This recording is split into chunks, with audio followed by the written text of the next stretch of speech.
floor is yours. Thank you very much, Diana. I will show. Can you see my screen? Yes, perfectly. And I will put it like this. There. Just because I have different screens, so I have to. Is it okay? You can see very well my screen? We can see it. It just needed to be set up in full presenter mode. Perhaps, yeah, this is not the right. Just hold on a second. I need to remove my screen. It's done, but it is not, probably you're not seeing the right. Can you see the slide going on? Yes, but not in full screen. Okay, so I have to go there. Sorry about that. No problem, take it. Because it is multiple screen and this is a technical problem. This is always an issue. Okay, so there, share my screen. Sorry. Okay, and if I'm doing this. Yes, now we are seeing. Is it okay? No, it's not the right view. Now we are seeing the actual slide and the next one. Okay, so this is, I have again. This is a question of, yeah, just hold on again. Sorry about that. I prefer to ensure that everything is okay first. So screen, and this is the second one. Is it okay? Yes, it's perfect. Yeah, thank you very much. So hello, everybody. It's a real honor to be there. And I'm very happy also to follow Peter Captain's speech that really touched me. So today I'm going to speak about patient centricity, patient engagement, and advocate, and what is behind the terms. There. So I don't have the pretension to know everything. I took some definition on internet, but what is more important for me, it's also to share my own experience on this definition in order to be really useful. Sometimes we use the terms and we don't know what is behind. And the fact that we don't know what is behind, we can misunderstood or fail the real objectives. So I will start with patient centricity, which is really important for me. So in the world, all around the world, you can see that pharma companies repeat always these lines with it to provide the right product to the right patient at the right time and to have a positive impact on the patient life. This is a regular sentences, but how we can say that this is the right product? How can we say that this is the right time? And what is exactly the right patient? Is the right patient all the patient or not? The term patient centricity and patient centric will try to attempt to answer this pressing issue for the past decade and more. Patient centricity is not centricity patient centricity is not about putting the patient at the center. If you put the patient in the center, I think you will take away the importance of the other stakeholders. And patients have to communicate and collaborate with different stakeholders, researchers, clinicians, politicians, and all these kind of stakeholders. So patient centricity, it is about putting the patient's views, needs, and priorities at the centers. And not only in the research field, because most now, we are using this patient centricity in different areas, such as healthcare, but also in the hospital in order to improve the journey of the patient, in the research in order to have a better treatment and more adapted treatment. And the idea is really to adapt what is dedicated to the patient, to do with the patient. I found this collaborative definition on internet, and I took it because it was a definition done with patient, for patient and caregivers. What they said, it is putting the patient first in an open and sustained engagement of the patient. to respectfully and compassionately achieve the best experience and outcome for the person and their family. In my sense, my definition for me, putting the patient first, I don't like this aspect. For me, the patient has to be on the same level than the researchers, clinician, politician, in order to speak on the same level, to be and to share their ideas together. For me, what is important to get and to achieve this patient centricity, so to really put patient views, priorities in the middle of everything, it is very important to engage actively the patient, to create a genuine dialogue with the patient, and to translate this active listening into meaningful action for patients. To put their needs, views, and priorities in the center of all action in order to make the quality of life of the patient more pleasant, in order to ensure that their treatment are more bearable and that the care are more accessible. This is for me what is really important in patient centricity. This is that the patient needs to be active. I come back with this patient engagement because sometimes we don't have the same definition for that. For me, patient engagement is the act of engaging and actively listening to the experience and perspectives of the patients. This is not only putting the patient around of the table and tick the box, yes, I engage patient because there is one patient around of the table and he didn't say anything. You see, sometimes I was invited in a steering committee in a research group, and I was in the middle of doctors and in the middle of researchers. We were not using the same language. And I was there and I really feel uncomfortable. And it was very difficult to take the voice and bring the voice because I know that I wasn't really listened, you see. They were talking between them, but not with me. And this is not what I call patient engagement.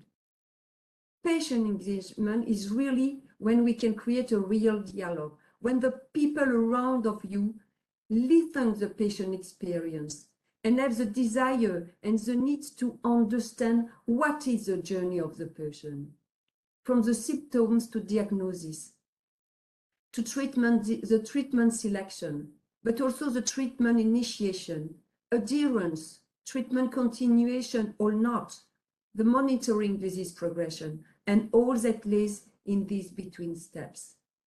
I think it is very important that we can feel not judging for what we say, because in front of doctors, in front of researchers, we just want to express our experience, to share it in order to improve and innovate treatments, and don't to be judged on it.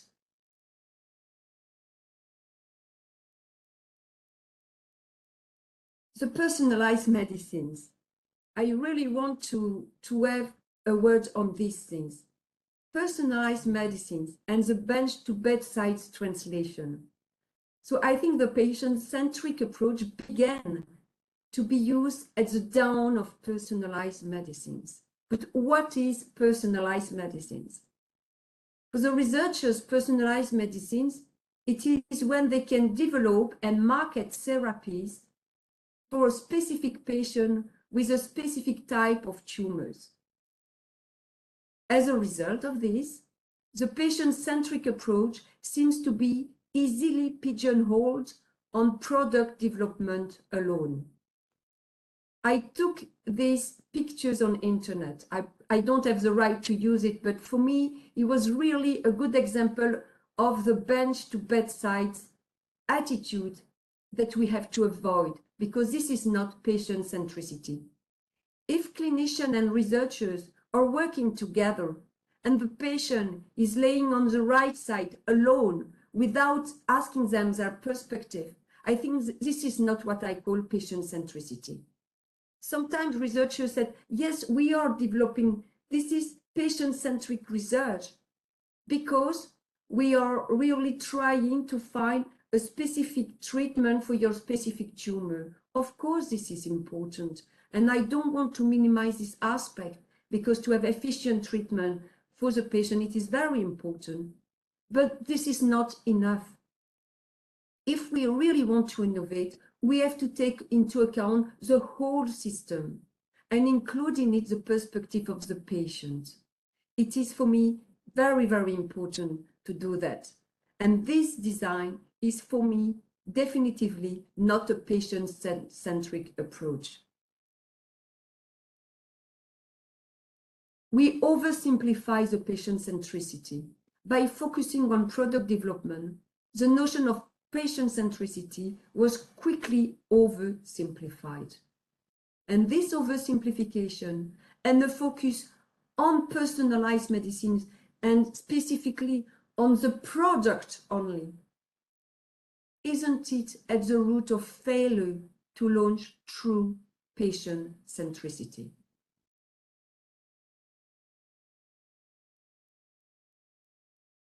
So yes, for me, words matters because the lack of a clear definition can cause a failure to initiate true patient centricity and patient engagement. The other aspect I would like to speak about is patient advocacy. So patient advocacy, it is any activity which ultimately benefits the patient. So patient advocacy, it is very broad, and you can find it in 5 different fields: the support, the research, at political level, at fundraising level, and also the watchdog. I found a lot of patient advocates, and what can I say? It's usually we are involved in one of these 5 topics. It is rare when we are involved in this different topic. The first topic, direct patient support. The patient advocate is the truest meaning of the word advocate, I think, because the patient advocate helps patients with decision, with medical visits, and other resources in healthcare. This is really the truest meaning of the word advocate. In the fundraising field, this includes effort to raise money for patient services or for medical research. Patient advocate can also act in a political field with a specific focus on the legislative changes that benefit to patients. The watchdog is also a very interesting field where some patient advocates bring patient issue to light and new issue. And on the research, the patient advocate goal is to work with researchers and the research system to make scientific effort more relevant to patients, timely and barrier-free for patients. There is a lot of patient advocates. I can name just few of it, like the government agency, for example, EMA, European Medicine Agency, or the Food and Drug Administration, the National Institute of Health, or HTA, Health Technology Assessment Services, are also services that really benefits for patients. There is also all patient organizations that you can find internationally or nationally. The objective of these organizations is that they lobby and advocate for one or several diseases and or causes. So like Alzheimer's Association, European Multiple Sclerosis Platform, and everything, Diabetes Organization, or the Diseases Organization. And you have also individual patient advocates. So this patient, could be caregivers, family members, patient, and this kind of person have different profile and knowledge on healthcare and science. So my key message is for patient advocate, if you really want to be a patient advocate, I think it is very important to represent as many people as you can. It is very important to not be focused on your own patient centricity. But being a patient advocate is very different than being a patient. You have to forget your personal point of view in order to collect the patient community views and to really transmit the patient community views. I think it is very important to remain in touch with patient communities, to meet new diagnosed patients and to discuss with them in order to spread their voice and not focus on your personal aspect. The second key message is that I could recommend to be a patient advocate. It's to consider research advocacy a lifelong hobby you want to get good at it. This means that we need to constantly educate ourselves, to follow training on emerging research and discuss the good, the bad, and ugly side of each field. It is very important to be open-minded and to regularly educate ourselves in order to have the new aspect in our mind. In order to be also a patient advocate, it is very important to use our skills in a new way, in an innovative ways. Many of us have expertise in other fields that can help bring innovative solutions to disease research problems. This includes areas like communication, process management, training, ethics, and finances. Personally, my background is communication. And I'm very happy that this is communication, because I think for being a patient advocate, it is very important to remember that collaboration and communication are the secret ingredients. Patient advocates bring the right people together to make things happen differently. We are like a glue, you see. And we ask to all the persons around of patients that are working for patients to come to us and work with us in order to spread and integrate in a meaningful way the priorities and the needs of the patient in order to improve our quality of life, not only the survival rate, because a lot of researchers has only the survival rate in their mind. But for the patient, of course, to survive, it is important. But we want to live, and the quality of life is probably the main important thing for us.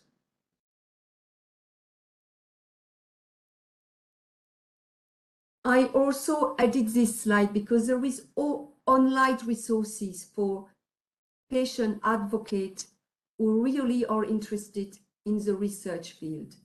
UPATI developed an open classroom on different aspects explaining what is the research and development of the medicines. And I think it is very important for the people who would like to know and to be a patient advocate to learn and to go through these modules. You can register on it, select the module you would like to do, and just after that you have a small exams in order to success in this module.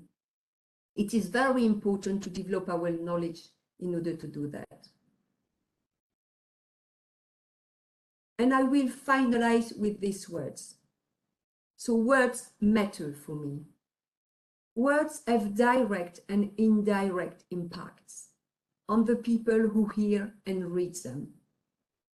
And my main message today is that I really hope that these words will have an impact on your daily actions. And I think it is important not only to listen, but to translate the listening into action in order to really move in a life that means something for the society.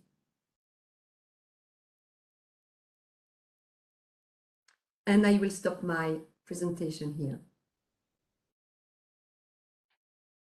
Thank you, Sandrine. This was fantastic indeed, and words really matters.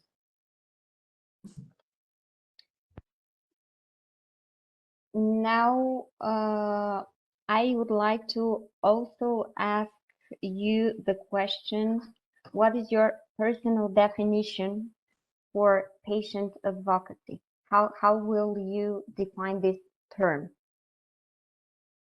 So I will define these terms, or I would compare patient advocacy to maizena. So what is the maizena? The maizena, this is this small powder that we are using in order to make successful sauce. For me, if you want to do patient advocate, you need really to collect all people around of the patient. You see, the role of the maizena is to increase the consistency of the sauce and to reduce the dispersed particles in the sauce.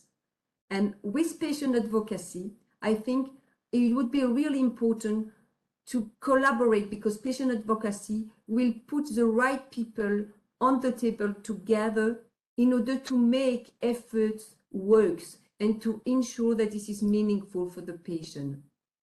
So the patient advocacy, it's really like the glue who will collect researchers, clinicians, politicians, and everything together, all these persons that are working for patients together, and to give them the perspective of the patient in order to include in a meaningful way their priorities. Great definition. I will keep each of them and will summarize them in the end and have it documented, so I will share them after the event. And we've heard many terms that are related to patient participation in healthcare process. We have patient centricity, patient advocacy, patient empowerment, patient engagement, patient involvement, and each of them have different shapes of meaning, but are usually related to patient being active and taking a really active role in the process. Sandrine, do you think that there is a need of synchronization of these terms on European or on international level even? For me, I think it is very important to have a consensus on the meaning of patient centricity and also its guiding principle.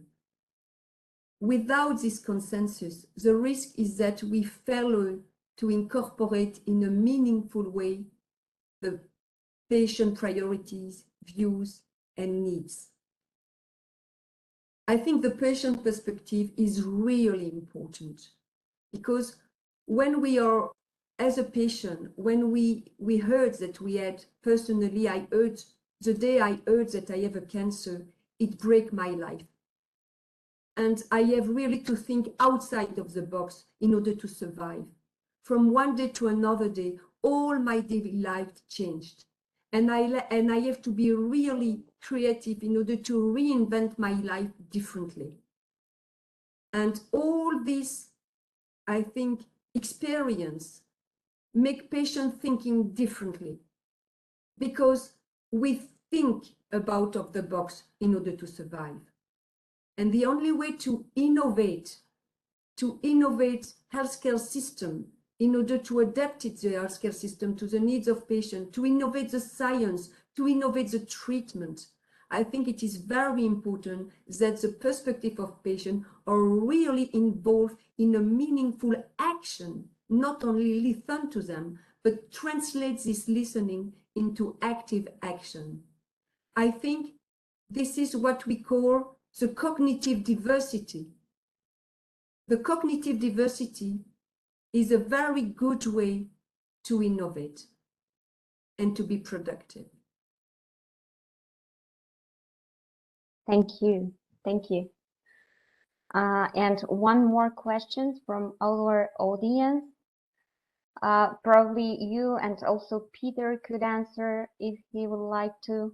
What do you think about the role of patient functional health literacy towards a patient-centered system? So is literacy also matters? I think health literacy is really important because it's empower the patients. And in order to include the perspective of patient needs to be confident. And in order to be confident, we need to be educated, you see, or to read a lot. But for me, the health literacy is very important, but it's also a big challenge. In order to ensure that the information we are finding on internet are the right information and the more accurate information. I think it needs to, sometimes we have to ensure that the information we read and we found are the true one. This is the reason why we have to find also the resources of the health literacy. I can add something to that, Gagana, because I fully agree with Sandrine. The problem that we need to solve is that when you're a citizen, so a non-patient, you're not interested in information of cancer patients because it's not on your radar. You're not a cancer patient at that moment. And the moment you become a patient, which is, you could say, the day that you enter the hospital for a diagnosis, well, you're totally flabbergasted and in stress. I mean, the day that I got the diagnosis, if someone would have told me for the best treatment you go to the supermarket, I would probably walk into the supermarket at the corner. But so health literacy is of great importance, but I think it should be a cooperation between patients who need this information. Where is the best diagnosis? Where is the best treatment? Where is the best hospital, etc., etc., etc. And the patient advocate who can take care that, well, the problem that you raise is exactly is a very important problem. If you go to the internet, well, the majority of the information is probably nonsense or old, too old. Mortality rate of my disease in 2005 was 70–80%. When I Googled it on the internet, and my physician was very cool, and she said, well, it was 2005, everything before 2003, consider it as old, not realistic. So the combination health literacy is very important, but we have to be aware that the patient, at least in the first weeks, has something else on her mind and is depending on others. And patient advocates could play an important role in that, to take care that deliver the right information, assist the patient, and after a couple of weeks, and for some it's after a couple of weeks, for some it will be after months, and for some probably never, the patient will be literate. But health literacy is a very important problem and needs the attention of patients and patient advocates. Absolutely. This is the biggest challenge here in Bulgaria, and in order to have a really an effective patient advocacy and patient engagement, people should be informed with the right information, yes, from a trustworthy sources, and knowing what they're talking about and what they're doing. There is another question in the chat from a medical writer related to protocol and patient-reported outcomes. And I'm going to read it as it is. I have written protocols requiring many patient-reported outcomes, but I have been told that it's hard to comply with the protocol when so many PROs are required.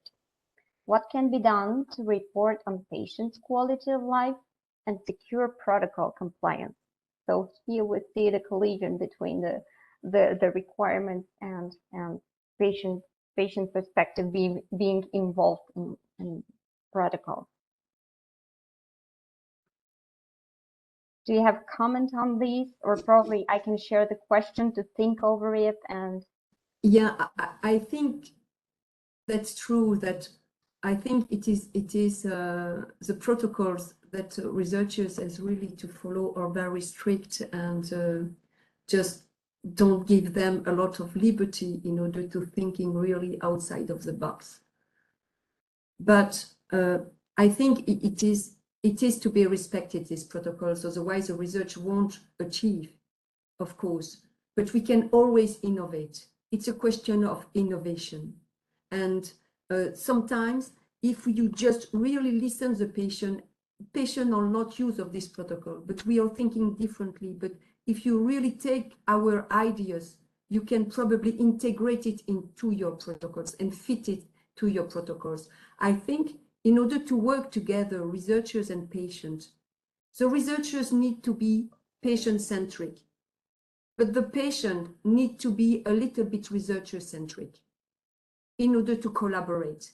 And together we are society-centric. And I think it is very important if the researchers and patients are working together, that we are trained to work together. This is what Upati told us. Upati trains the patient and explains us these protocols, so we know the researchers' barriers. But the researchers has also to be trained, and Upati organizes also training for researchers in order to understand the patient and perspective barriers. And together we have to find solution for the society-centric. And patient is researcher-centric, and researchers needs to be patient-centric in order to ensure that we innovate together. Yeah, this is a nice conclusion. Working together in collaboration to solve the problem. Thank you, Sandrine and Peter. This was an inspiring start of the day.